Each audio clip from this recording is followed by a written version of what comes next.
This is way worse than we thought.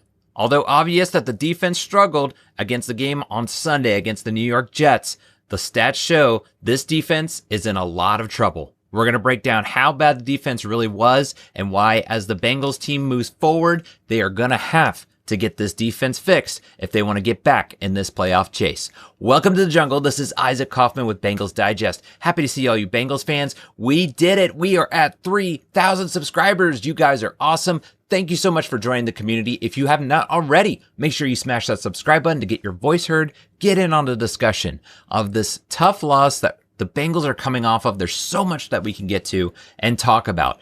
The big headline is going to be this defense, and for good reason. Losing the game by 1 point in the fourth quarter, giving up that lead, 39-38. It's still just amazing to think about. So much so, what is making headlines about this defense is not only that the whole media, all the fans themselves are putting this defense under the microscope, but even the Jets. There's even reports that the Jets themselves were laughing at how bad this defense struggled. And we knew this defense was struggling. It was not showing it could stop hardly anybody before this Jets game. But even with that said, even with all the games they have struggled up till this point, it's still shocking that they gave away that lead. Absolutely incredible. They were up 31-16 at one point. They were up 10 plus points and gave it away in the fourth quarter. And it was just in that fashion that we're unfortunately used to as Bengals fans over the years. You've seen these kinds of losses, but there's just something different about this. They had full control of this game. They weren't perfect by any means, but to give up that big of a lead, it's just tough. And, you know, the best thing sometimes to cope with losses like this is to just figure out the why. Look into why this defense struggled so much. And it goes without saying, the tackling was bad. It just seemed like there was no pressure up front.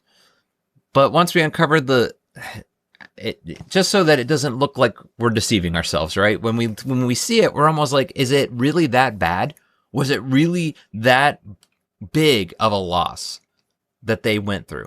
Well, when you look through, I gotta give it to Lance McAllister. If you are not following his page, he's got some interesting things that he brings out. This is something I like to look up when it comes to the offensive line, when it comes to the offense itself, and in this case, the defense.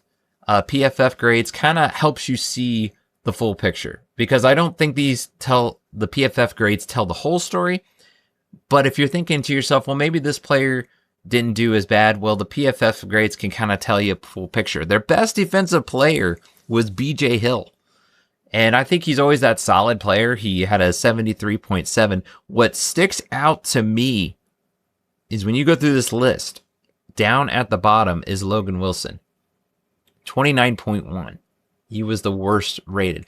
This is someone that just came out and requested a trade. I don't think that's helping your trade value, having a game like that. He just looks sloppy. The rest of this defense, what's new, right? The whole defense looks sloppy. And as much as DJ Turner has been just that lockdown corner, statistics-wise, he didn't have a great game. He gave up that game-winning, what ultimately became the game-winning touchdown throw from the Jets running back, from Brees. I mean, it's just like, again, it's just still gives you in shock. Like, how did this happen? How did this happen? Well, sometimes the stats show you the clear picture of this is why. Everybody struggled. Everybody outside of BJ Hill, you could say they really struggled. Jordan Battle was the second with 69.7, but he just, again, I would use the word sloppy. They looked lazy at times, and the stats prove it. The eye test, when you're looking at it and you're watching this game, you're just like, why is nobody just stepping up to make the play? It just felt like they could not finish plays, especially on those big chunks that the Jets were getting there towards the end. They were just having their way with this defense. So that kind of tells you the full story. When you look at the PFF grades, not pretty to look at by any means. Missed tackles. It's going to be this Achilles heel of this defense. If they could just make a tackle or two, 3, 4, 5, more than that, but finish tackles, get the guys down. This is a game of football. The fundamentals, the simple stuff. You'd see their stats go up from what you're seeing here. A big chunk of that is those missed tackles. But this is something that when I saw this, I was just blown away. Like, this tells you how rough this defense has been. Not just this year, but this is going back to last year.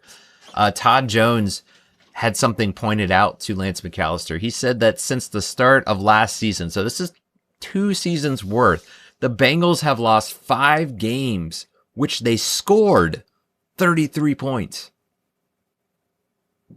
Just wow. The defense struggled last year. Unfortunately, it has continued into this season, even with Al Golden taking over from Lou Anarumo. But my goodness, this is just, I can't, that just blew me away. Usually you score 30 plus points. The majority of those games, you're going to win. It happens. You have those shootouts, and we've seen it even with the Chiefs, with the Bills. Teams like those, they score the points, but they just lose at the last minute because of a field goal. These are sloppy games that they're losing because of poor defensive play. This isn't the case that they're always playing juggernauts. Again, they played the New York Jets, who were without their best wide receiver. Justin Fields getting criticized by the owner.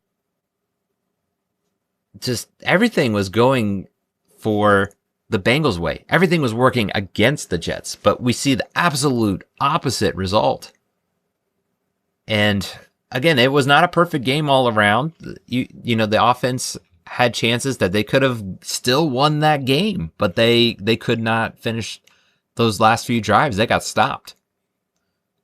But the defense giving up, it's just not acceptable. It's just not. It's what's going to be under the microscope. And just seeing this, it's not your eyes deceiving you. Their defense has struggled since last year. That is without a doubt obvious that it has struggled. But this might sting a little bit too, Bengals fans, but I have to bring it up. When you look at even last year, look at the points allowed. They had a 25.5. They were tied for the 25th last year. The Colts were right there with them, 25.1. Well, this season, the Bengals are dead last with 31.6 points allowed. The Colts, with now Lou Anarumo, they are 6th with 19.3. That hurts. And I know there's people that saying they should have never let Lou Anarumo go. I think it might have been the right call because of the personnel, the players that Lou Anarumo had.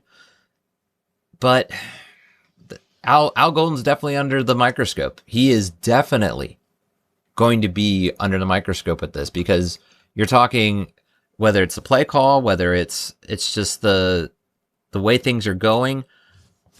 I'm not sure, but it goes without saying, everybody is going to be feeling the heat after this game. Still are. This is the type of game that you see coaches get fired over, and that's what you're hearing a lot of from fans. Is they're not too happy, and for good reason, with Al Golden, with Zach Taylor, with Duke Tobin not getting the pieces that they need to put around this team. There's talent on this team. Your Jamar Chases and Burrow when healthy, and T. Higgins, Trey Hendrickson. They have talent on this team. This is a good team if they can get coached up to their potential. But that's what we keep going back to. It just seems like they're lacking in the coaching world. So it goes without saying, this is the glaring hole that they are going to have to work on going forward. Without a doubt. They got the Bears coming up.